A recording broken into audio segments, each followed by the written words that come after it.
Like, I'm over winter.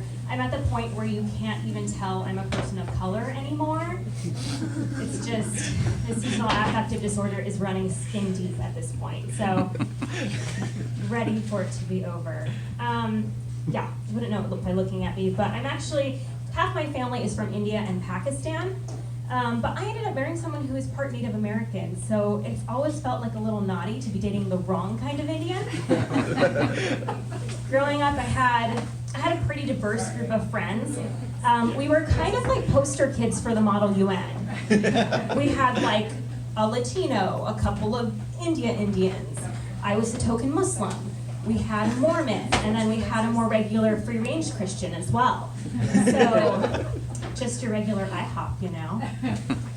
But yeah, my dad he's a Muslim immigrant from Pakistan, and he came here in the 80s, so he's been here a long time. Like, he's pretty well acclimated. He's pretty hip to current stuff. Like, for a long time, he would sign all of his text messages LOL. So cool, right? Yeah. I finally realized that he thought that meant lots of love when I got a text that said, "Call me. Your grandfather's very sick." LOL, Dad. My dad's sweet, though. He doesn't mansplain, but he does dadsplain. And that's basically just narrating events in real time.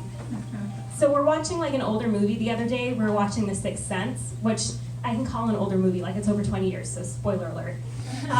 He leans over after the big reveal and says, "Oh, look, Bruce Willis is a ghost."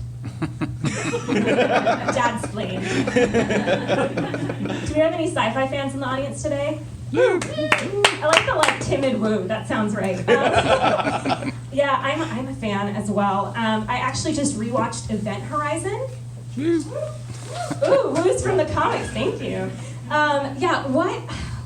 Coming back from that experience, what I realized is, man, we had some lofty goals for humanity in 1997. The movie opens with 2015, first colony on the moon. 2032, first mining operation on Mars. But the reality is 2041, Link Light Rail is coming for you, Issaquah. I don't know, I love sci-fi. However, my husband's Netflix queue gets all of the sci-fi recs. I watched Meet the Patels one time, and now all I get are Bollywood recommendations. So I'm as mad at the racial profiling as I am happy about feeling represented. It's just a very conflicting emotion for me. But yeah, I'm in my 30s now. I'll hold for applause, thank you. Excellent. Yeah, and I'm noticing things start to change in your 30s. Comfort is a lot more important to me now than it ever used to be. I recently went on a quest to find the perfect grown-up version of my preteen wire-free starter bra. In the process, I accidentally bought a nursing bra. Not the worst thing, ladies. It worked out all right. I full-on kept it. It's true, right? Pretty comfortable. Yeah, and I work from home, and so I wear a lot of leggings and stay pretty comfortable that way. That's been very liberating. It's not at all depressing, so thank you so much for that. Does anyone remember stirrup leggings? Do you remember what those look like? Any children of the 90s in here and 80s? Yeah, I was just thinking about those the other day as that's a resurgence I'm waiting to have happen. We already have scrunchies coming back, so I don't know what we're waiting for. That was just a really good look. It's I liked people not knowing whether I was going to buy groceries or going out horseback riding, you know? Such a fun look. Yeah, you definitely start to care more about comfort in your 30s. There's also just a lot that kind of changes health-wise. There's a lot that no one really warns you about, stuff that just wasn't covered in that Changing Bodies video in health class. I'm at the point where I need another video. I need volume 2, and it's called Spotting Your Inevitable Decay. That would be useful.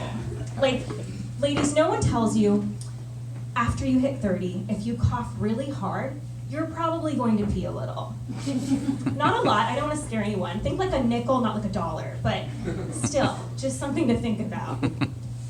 Yeah, stuff just kind of changes. I'm glad we can talk about these sort of things. It's certainly something that the men in my family don't like to talk about. The women, we're all kind of open books, but the men, especially about things like health or health problems, they just want to keep quiet, they don't want anyone finding out, and they won't actually see a doctor until something physically falls out. So I find myself just wanting to shake them and be like, guys, balls, bladders, buttholes, these are not things we want going anywhere. You gotta look after yourself a little bit more. I don't know, I have hope that at some point they'll get to the level of transparency as the women folk in my family, but for now, I think it's just gonna be me like texting my girlfriends, staying in raging yeast infection bread emoji.